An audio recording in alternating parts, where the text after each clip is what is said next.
I have lived long enough to understand that dignity is the last possession a man can hold on to when the world around him decides he is no longer useful. At 76, I wake each morning in the same small house where I once shared my life with my wife, where the voices of my daughter and grandchildren used to echo on Sundays when the family gathered, where the smell of roasted chicken and cinnamon rolls used to fill the air, and where laughter, not silence, was the natural music of the rooms. Now, when I step out of bed, the house greets me with a kind of cautious quiet, as though even the walls are waiting to see whether I will still be able to make it down the hall without losing my balance. My days are simple. I brew my coffee slowly, measuring every spoonful of ground beans with the same precision I once applied to ledgers when I worked as an accountant, and I sit at the kitchen table with the newspaper spread open, pretending to read the headlines while my eyes drift to the photograph of my late wife that hangs on the wall, her smile frozen in time, reminding me of the life I had and lost. It is not loneliness that gnaws at me the most, though loneliness is a heavy thing to carry, heavier even than the grocery bags I drag back from the store once a week. What truly weighs on me is the gradual erosion of respect that comes not from strangers on the street, but from the very people who once depended on me.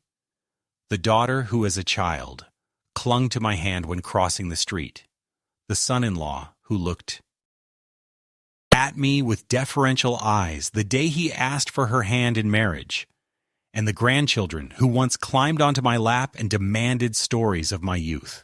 Time, it seems, turns everything upside down, and the man who was once a provider, a decision-maker, and a source of guidance becomes in their eyes a relic to be humored, tolerated, and finally managed like an old piece of furniture that one does not throw away out of sentiment but no longer truly values. I never thought of myself as fragile, though my knees ache when I climb the stairs and my eyesight blurs when I try to read the fine print on the back of cereal boxes. And I certainly never considered myself weak-minded, though my daughter sometimes tilts her head when I pause in conversation to find the right word, as if she is already rehearsing the day when she will tell others that her father has slipped into forgetfulness. I know my memory is intact, my thoughts are clear, my judgment sharper than many men 20 years younger, but perception often counts for more than truth in family matters, and perception has shifted against me. Still, I try to keep my dignity intact, to appear at family dinners properly dressed, my shirt ironed, and my shoes polished, because appearance is a shield, and I want them to see me not as a man sliding into decay, but as one who still commands self-respect.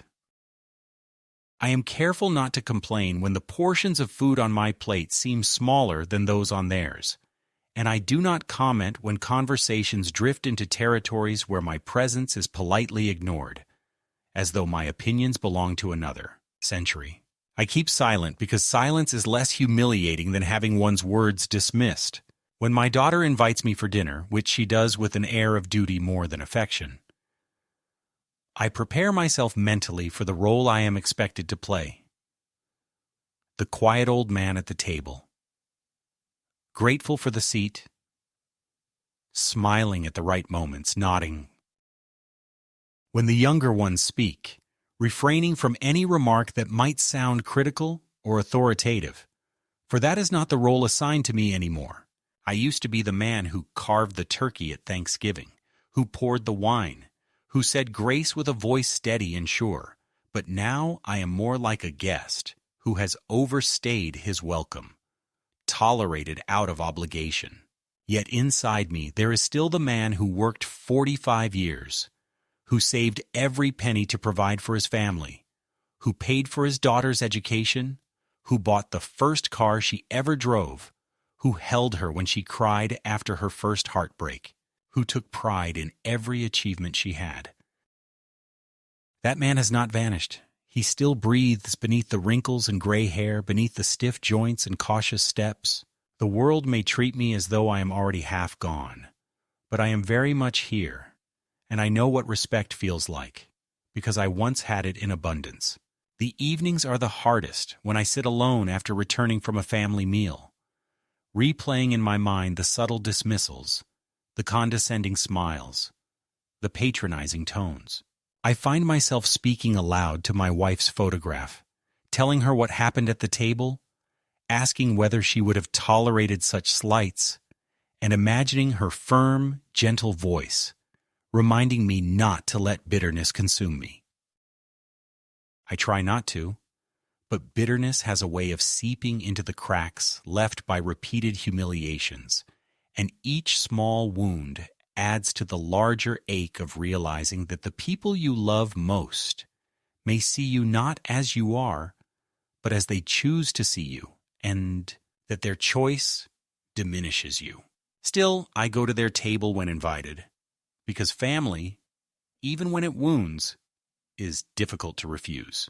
I sit down, I hold my knife and fork with steady hands, and I remind myself that dignity is not given.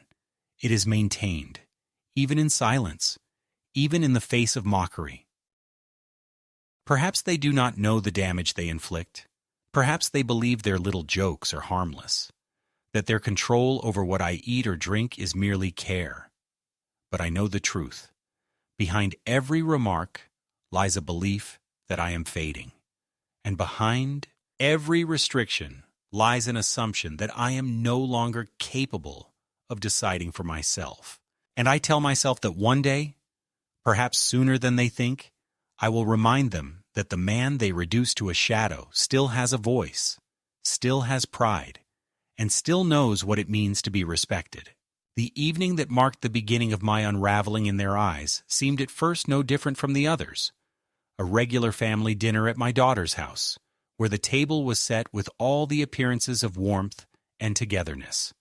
Though, beneath the polished silverware and carefully folded napkins, there was always an undercurrent of tension, a sense that I was being tolerated rather than welcomed, placed at the table as one places an old clock on the mantel, not because it is useful, but because throwing it away would seem indecent.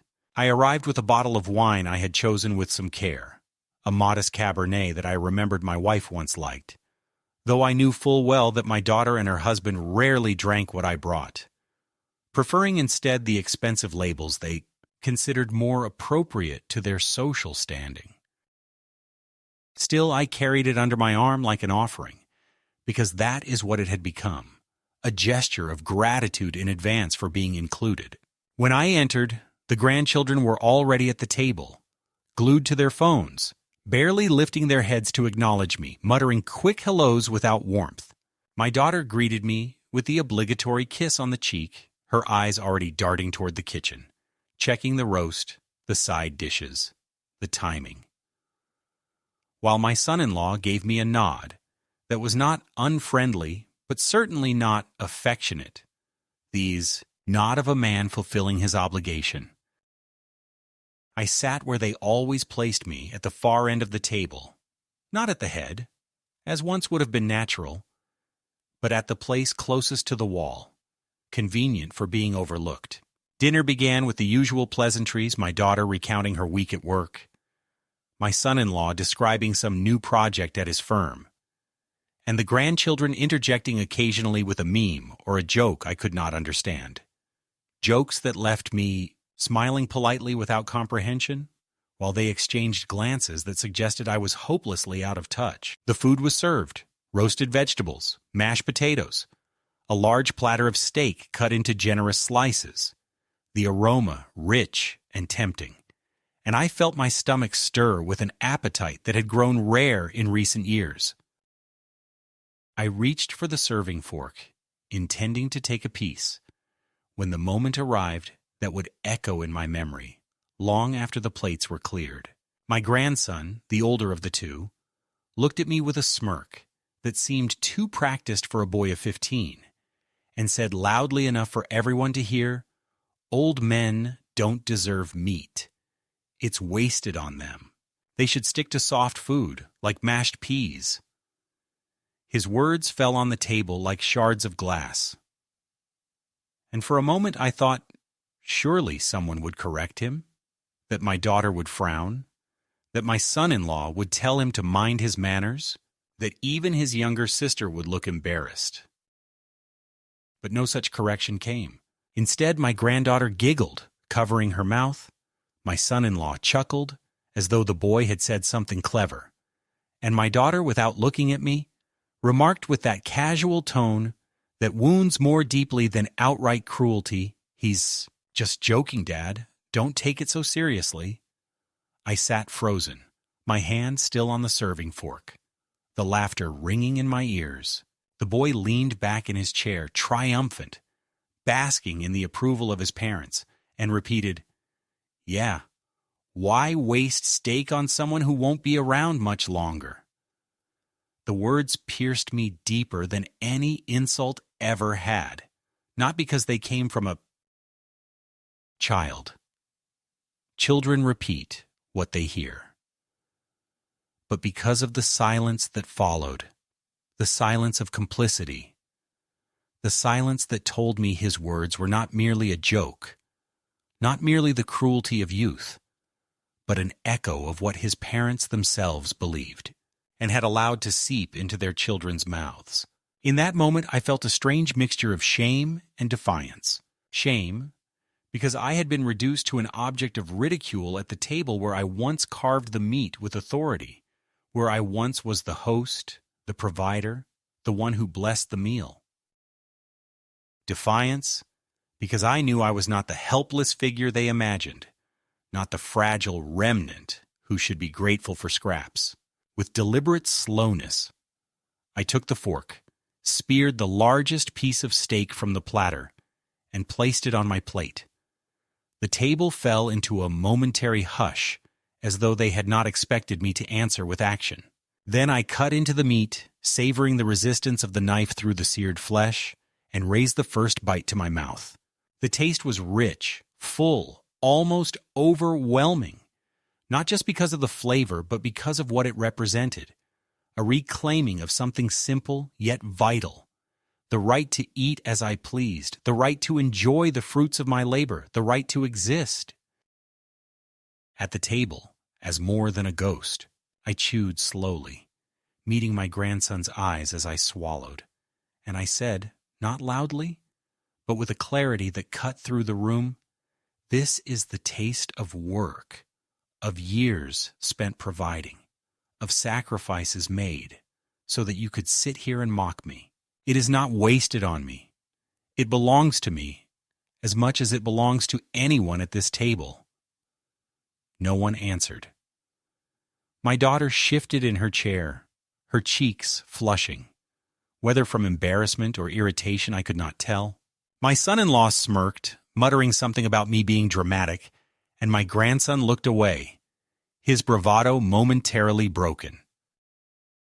My granddaughter, to my surprise, seemed almost uneasy, her eyes flickering between me and her brother, as though a part of her understood that something cruel had been done.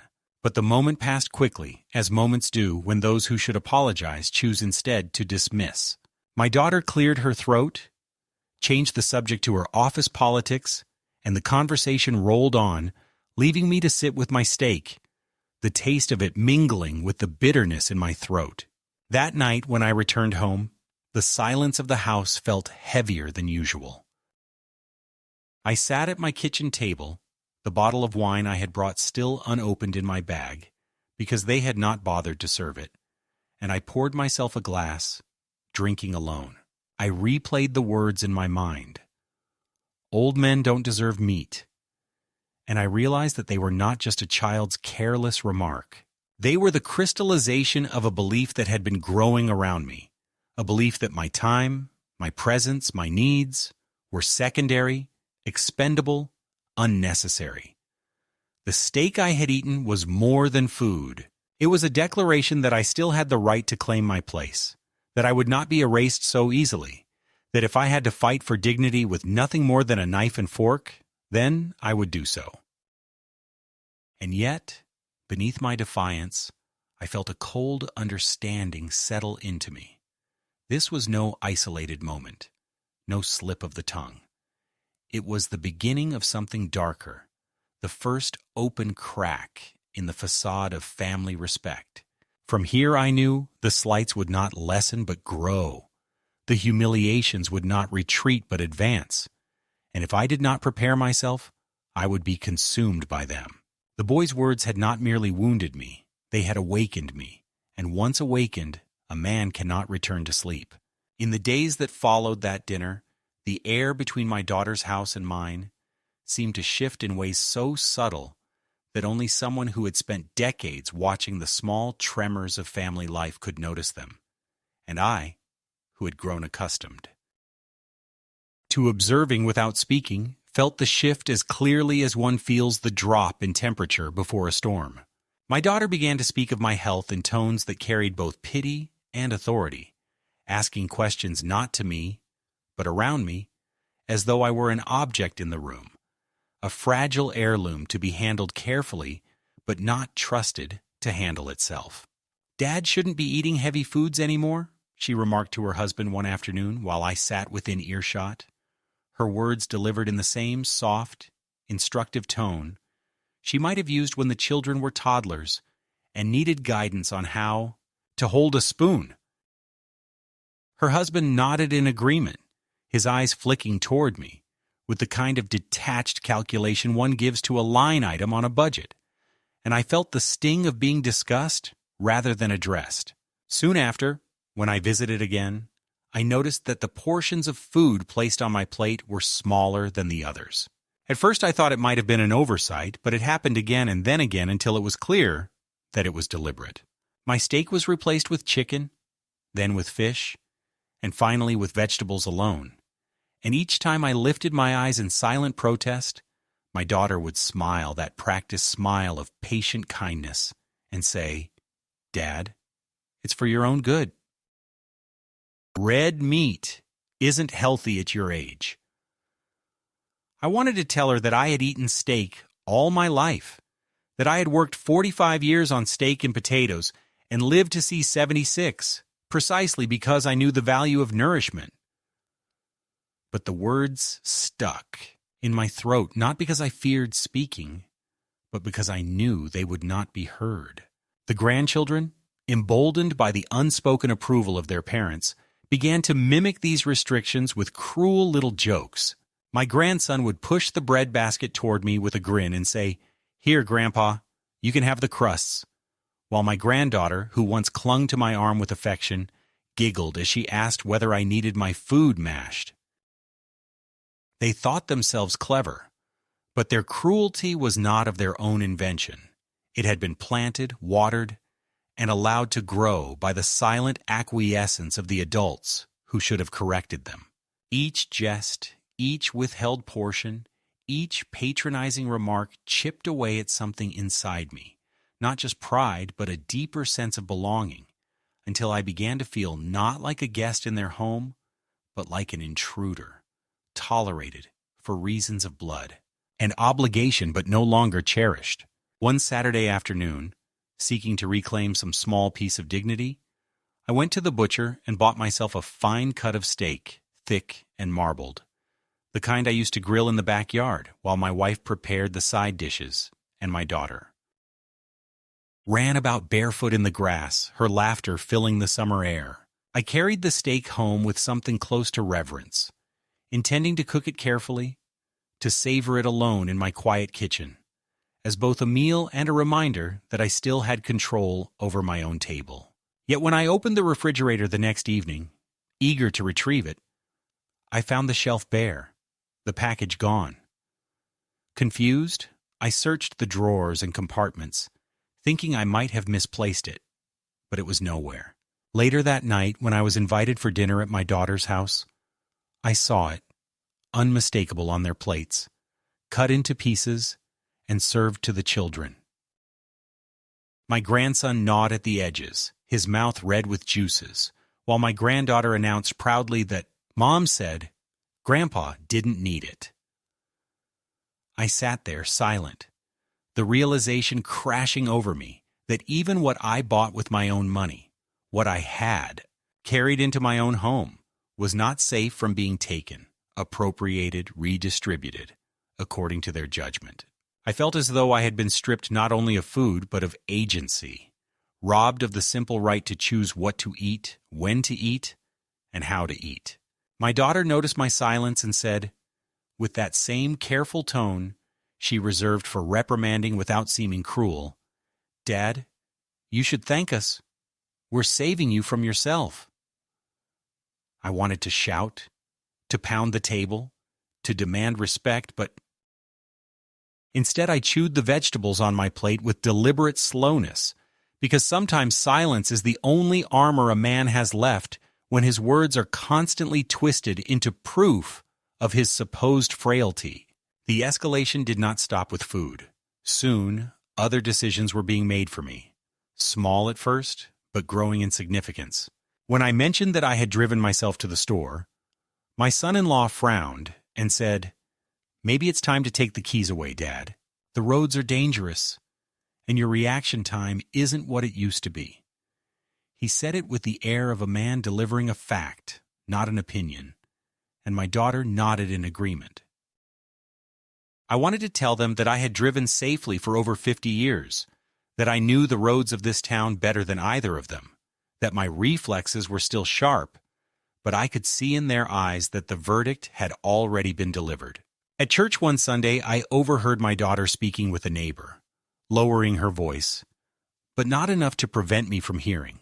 "He forgets things sometimes," she said, shaking her head with a look of weary martyrdom. "And we're just trying to make sure he's safe." I felt my chest tighten, not from the ache of age, but from the sting of betrayal. Forget things? Yes, I occasionally misplaced my glasses, or struggled to recall the name of a neighbor I had not seen in years, but who does not? It was not forgetfulness that threatened me, but the narrative being woven around me, a narrative of decline, of incompetence, of fragility, that would justify every restriction they imposed, every freedom they quietly stripped away. At home, I found myself increasingly cautious, double-checking the stove after cooking, locking the doors twice at night. Not because I doubted myself, but because I knew that any mistake, any slip, any oversight would be seized upon as evidence of my incapacity. I began writing lists for even the simplest tasks, not to remind myself, but to have proof, if ever accused. It was a strange existence, living not for myself but for the defense of myself, as though I were on trial in my own family. One evening, after another dinner where my plate was filled with vegetables while the rest of the table feasted on roast, I returned home and sat in the dark. The bottle of wine I had brought unopened once again, and I asked my wife's photograph. Aloud, when did they stop seeing me as their father and start seeing me as a burden? The silence of the room answered more truthfully than any living voice could. It was not a sudden change, but a slow erosion. Years in the making, a steady replacement of respect with calculation, of affection with management, of love with convenience. The steak had been the first theft I could not forgive, not because of the meat itself, but because of what it symbolized. The taking of my choice, my agency, my right to exist as a man who still decided for himself. And I knew then that this was only the beginning. They would not stop. Each week, each dinner, each decision would chip away further, until I was reduced to nothing more than an old man in a chair, waiting to be told what he could or could not do, what he could or could not eat, what he could or could not remember. And I swore to myself in that dim kitchen with the photograph of my wife watching over me that I would not go quietly into that fate. The breaking point, if I can call it that, came not with a single word or gesture, but with an accumulation that reached its summit one late afternoon, when I returned from the store carrying a bag with a single treasure, a thick steak wrapped in butcher's paper, a purchase made more for my pride than for my appetite, a private declaration that I still had the right to choose my own food, to taste something more substantial than boiled vegetables or flavorless fish. I placed it in the refrigerator, already imagining how I would season it, how I would set the table with a proper glass of wine, how I would savor it slowly in silence, a solitary ritual that would affirm that my life was still mine to conduct. Yet the following evening, when I opened the fridge with anticipation, the space where the steak had rested was bare, and a hollow kind of dread replaced my hunger. I searched through every drawer, convinced at first that I had misplaced it, but the truth emerged later that day, when I was invited to my daughter's house and saw my grandson with grease on his chin, a plate in front of him that bore the unmistakable traces of what I had bought for myself. My daughter, with that same dismissive patience she always adopted when I questioned anything, said lightly, "Dad, you didn't need that. It was too heavy for you. We thought it better to share it with the kids." The words landed like a final confirmation of what I had already begun to suspect, that nothing in my life was truly my own anymore. Not even the food I bought with my own money. Not even the small pleasures I carved out for myself. They had not asked, had not even pretended to consult me, but had simply decided, as one decides on behalf of someone who cannot decide for himself. I looked around the table and saw my grandson gnawing with satisfaction, my granddaughter licking the last trace of juice from her fork, my son-in-law pouring himself a glass of wine without offering me any, and my daughter watching it all with a serenity that made it clear she saw nothing wrong, nothing cruel, nothing unjust in what they had done. It was in that moment that something inside me hardened, a clarity sharper than any knife. They were no longer simply dismissing me. They were consuming me, piece by piece, stripping away not only dignity, but ownership of my life. My role at the table had shifted from participant to bystander, from father to dependent, from man to object, and the realization burned through me with such force that for the first time I understood what it meant to be truly invisible while still seated in plain sight. That night, alone in my kitchen, I poured myself a glass of the wine they had ignored, and I sat with the photograph of my wife, speaking aloud in a voice that trembled with anger as much as grief. "They are taking everything, Lavinia," I told her, naming her as though by invoking her presence I might draw strength from the memory of her steadfastness. Not just food, not just money, but me. They are erasing me one choice at a time. I stared at her smile in the photograph, the smile of a woman who had believed in me for 40 years, who had leaned on me and trusted me, and I knew that if she were alive, she would never have permitted our daughter to treat me this way. She would have spoken with firmness, reminded them of all that I had given, demanded respect in a way I seemed unable to do. And the absence of her voice made the silence in the room all the more unbearable. The next day, determined to reclaim some measure of control, I withdrew cash from the bank and hid it in an envelope in my closet. A secret reserve that gave me a small sense of power, a reminder that I was not entirely at their mercy. But the illusion of safety cracked when, a week later, my daughter mentioned casually that she had been looking through my cupboards for some vitamins she thought I might need, and had noticed the envelope. Her tone was light, almost joking, but I caught the glint in her eye, the unspoken message that nothing I possessed was beyond her reach, nothing too private to be examined, judged, and perhaps taken. It was then that the whispers about nursing homes began. At first dropped into conversation as harmless suggestions. "Dad, wouldn't it be easier if you had people looking after you? You wouldn't have to cook for yourself, wouldn't have to worry about the house." And later spoken more directly, "You can't keep living alone forever. It isn't safe. You'll hurt yourself one day." I understood then what the missing steak and the diminished portions, the casual jokes, and the silent dismissals had all been building toward. They were preparing me not for care but for dispossession, easing me out of the role of man and father, and into the role of ward, a dependent body to be managed and financed but no longer respected. That night, I made myself another promise as I sat with my glass of wine and the photograph of my wife. I would not allow them to place me where they wanted, would not allow them to strip from me the last remnants of control. I might be old, but I was not weak, not yet broken. And if they thought they could usher me silently into a home, into obscurity, they were mistaken.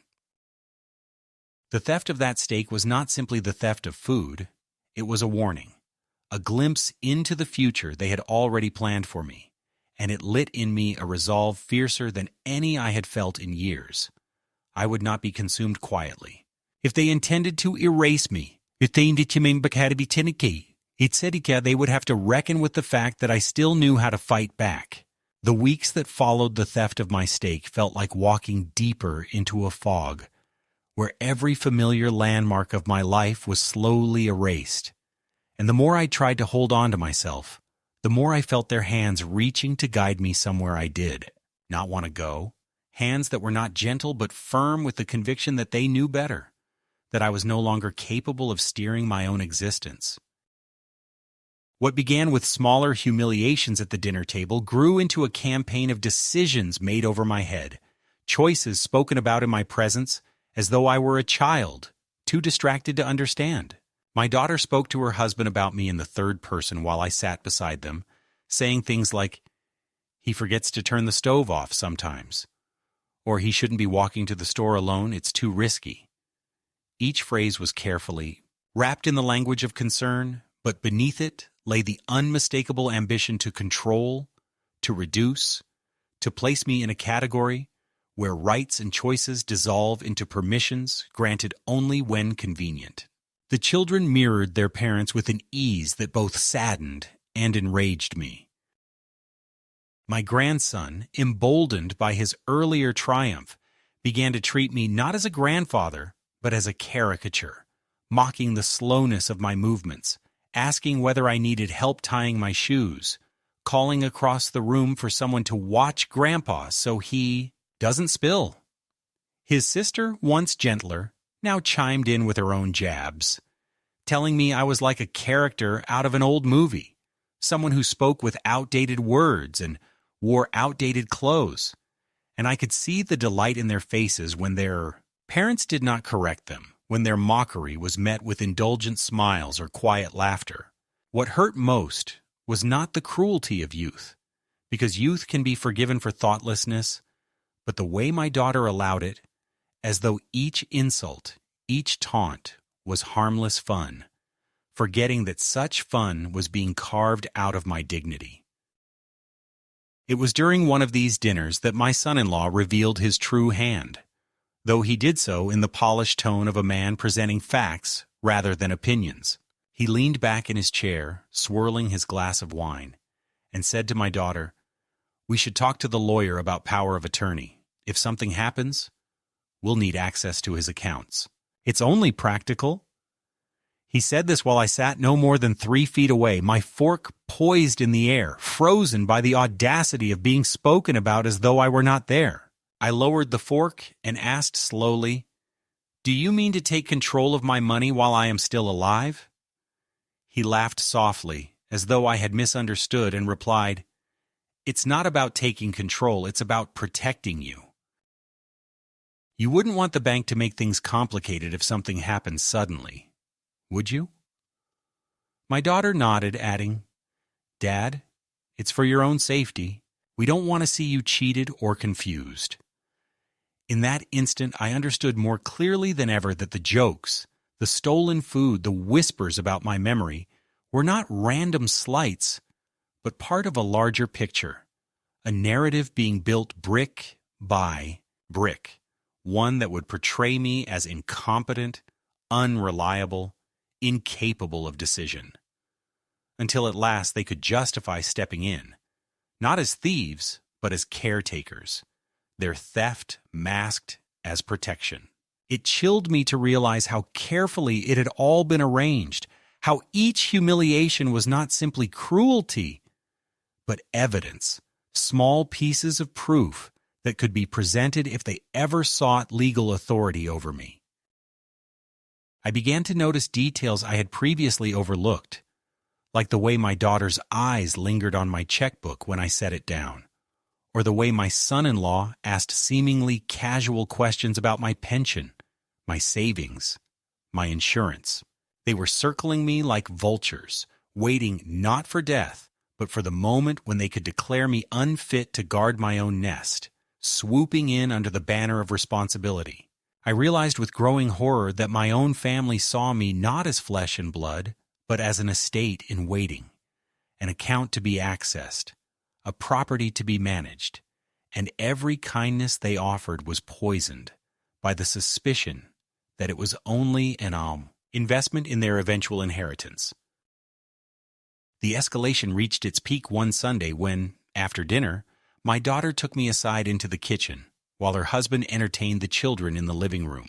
She spoke softly, as though delivering difficult news, telling me that she and her husband had visited a retirement community earlier in the week, a place with a garden, daily activities, nurses on hand 24 hours a day. She described it with an enthusiasm that turned my stomach, as though she were offering me a vacation rather than exile, as though uprooting me from my home, and my life were a gift I should be grateful for.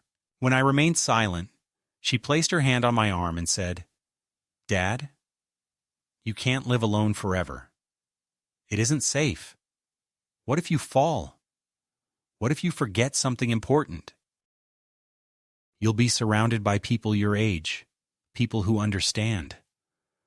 I pulled my arm away and told her, with a steadiness I did not entirely feel, that I was not ready to be placed anywhere, that I was still capable of managing my own life.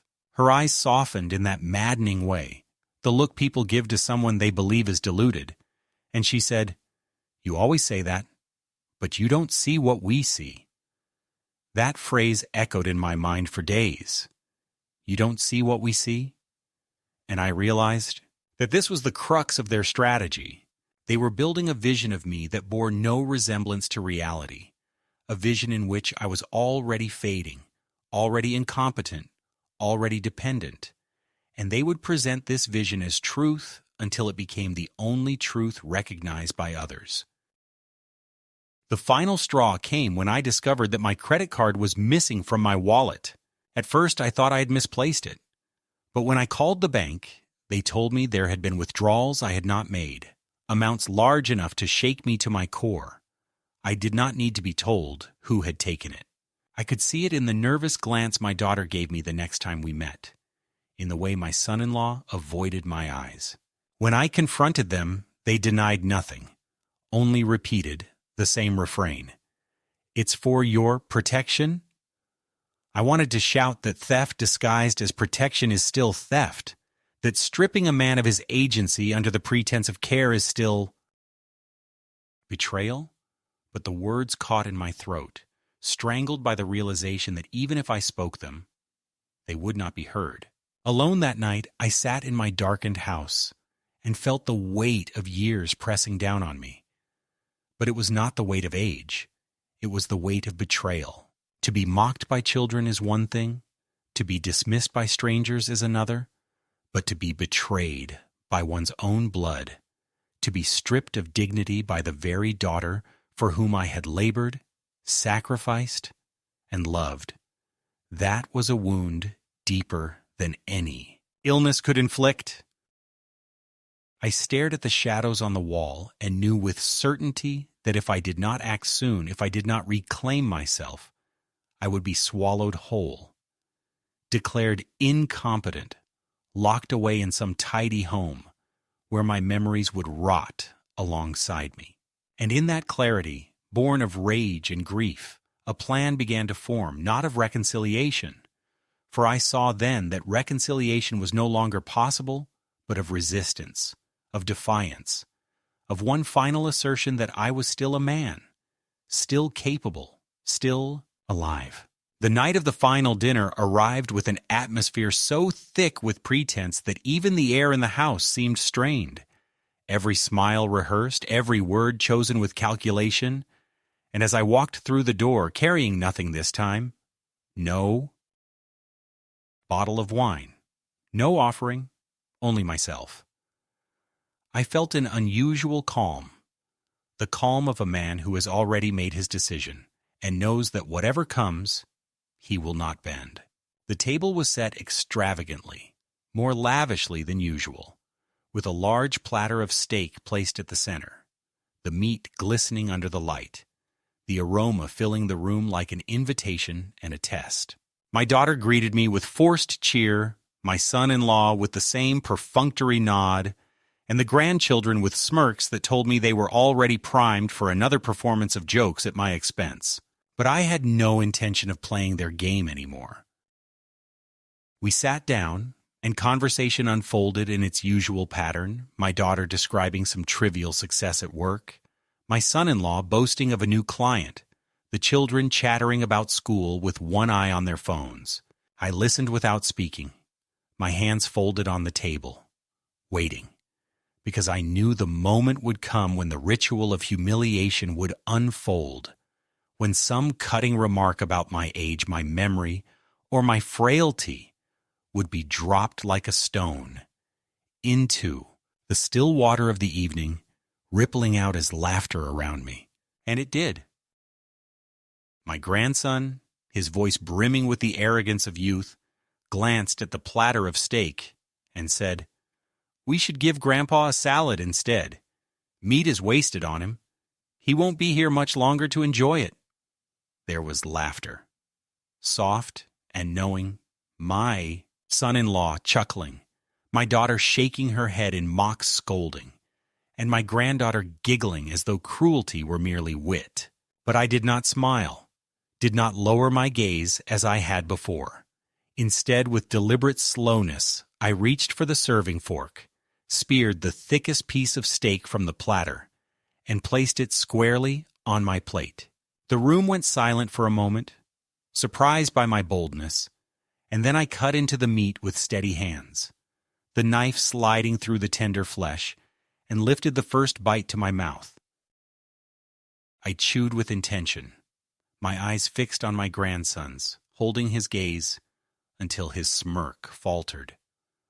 When I swallowed, I set down my fork and spoke, not loudly, but with a clarity that silenced the entire table. "This meat," I said, "is not wasted on me. It is mine by right. I worked for it, earned it, and paid for it with 45 years of my life, years in which I fed all of you, clothed you, housed you, and gave you every comfort you now take for granted. You sit here and laugh at me. You measure my worth by the number of years I may have left. But while you lived off my labor, I built the very table at which you now mock me. And let me make one thing clear. I will not sit here any longer and be treated as if I am already gone." My daughter's face reddened, her fork trembling slightly in her hand as she stammered, "Dad, no one is mocking you, it's just—" But I cut her off, my voice sharper than it had been in years. "Do not tell me what I hear with my own ears. Do not dress cruelty in the clothes of a joke. I have endured your dismissals, your theft of my food, your whispers about my memory, your schemes with my money. I know exactly what you are doing, and I am telling you now, it ends tonight." My son-in-law tried to interject with his smooth tone. "You're misunderstanding. We only want what's best for you." But I turned on him with a glare that made him pause. "What's best for me?" I said, leaning forward, my voice low but trembling with fury. "What was best for me when you took the steak from my refrigerator? When you used my credit card without asking? When you spoke of nursing homes behind my back as though I were already dead? What was best for me when you taught your children that mocking their grandfather was acceptable entertainment? Do not dare speak to me of what's best for me. What you want is convenience. What you want is my money, my house, my obedience. But you will not have them." The silence that followed was heavier than any I had ever felt in that room. The the children staring wide-eyed, my daughter's lips pressed tight as though she might cry or explode, and my son-in-law shifting uncomfortably in his chair, his polished facade cracking. And it was then that I revealed what I had kept hidden, the weapon I had prepared in the solitude of my nights. 2 weeks ago, I said evenly, I went to the lawyer. I changed my will.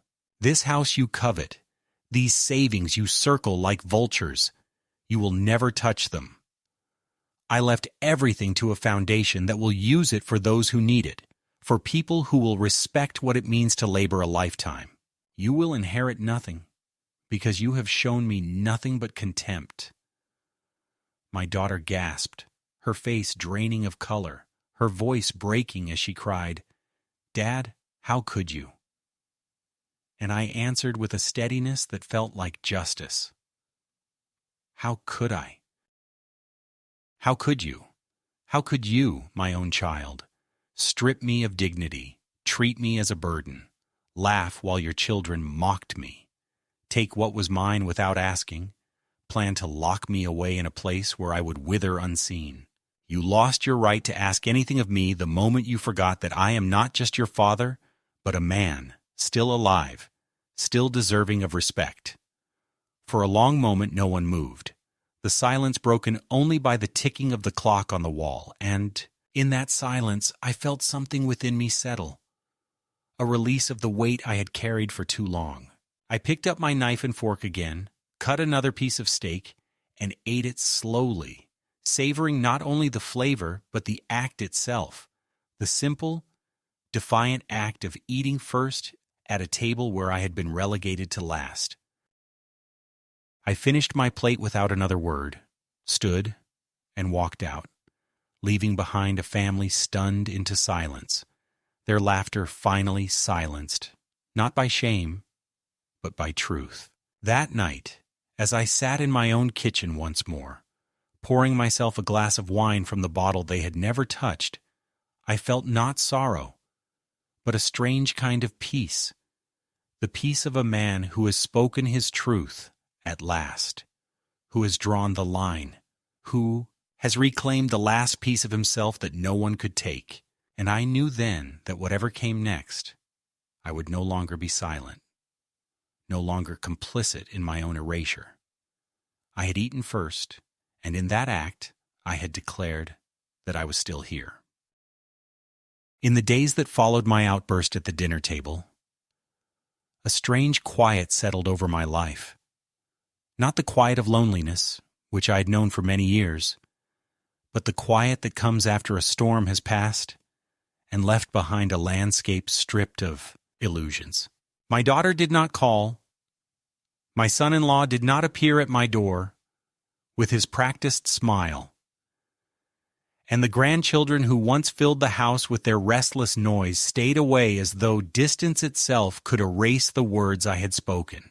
At first I thought I might feel regret, that I might be consumed by guilt for severing what remained of the fragile bonds between us, but instead I felt an unexpected relief, as though by speaking the truth aloud I had finally freed myself from the slow suffocation of silence.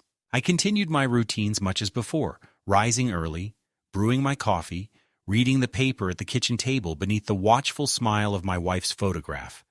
But now each action carried a new weight, not the weight of resignation, but the weight of ownership. The food in my refrigerator was mine again, untouched by hands that claimed to know better. And when I cooked myself a steak one evening, seasoned it as I pleased, and ate it slowly with a glass of wine, I felt more alive than I had in years, not because of the taste itself, but because no one had told me I should not have it. No one had reached into my life to pluck it away. It was a small victory, perhaps, but it was mine. Of course, there were whispers in town. A neighbor mentioned that my daughter had spoken of me with concern, saying that I was becoming difficult, that I was refusing the help I needed, that age was clouding my judgment. I smiled at the neighbor and let the words pass, because I knew now that I did not have to defend myself against every story spun about me.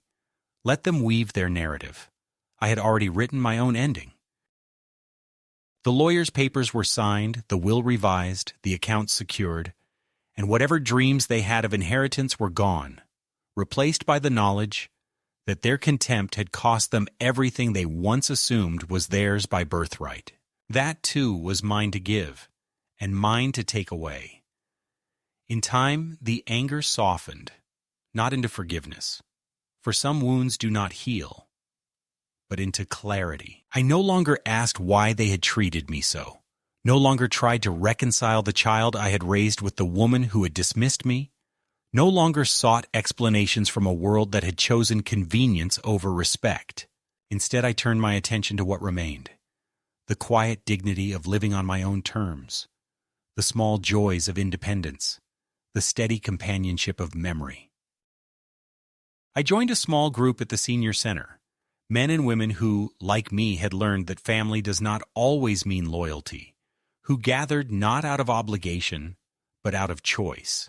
And in their company, I discovered that laughter could return, not the laughter of mockery, but the laughter of equals. When I think back to that night, to the moment when I lifted the steak to my mouth while my grandson's laughter still echoed in the room, I understand now that it was not about the meat at all. It was about a line drawn in the sand, about a declaration that I would not be erased while I still had breath. They wanted me silent, compliant, waiting for the inevitable. But instead I reminded them that I was still a man, and in doing so, I reminded myself as well. That knowledge has carried me since, steadier than any cane, clearer than any prescription. The simple truth that dignity is not granted by others, but claimed for oneself. And so, though I sit often in the same chair by the window, though the days pass with the same rhythm of coffee, paper, and quiet reflection, I do not feel diminished. I feel lighter, freed from the weight of false affection, from the pretense of belonging to those who saw me only as a burden. I have no illusions about the years ahead. I know they are fewer than those behind me. But they are mine, and that is enough.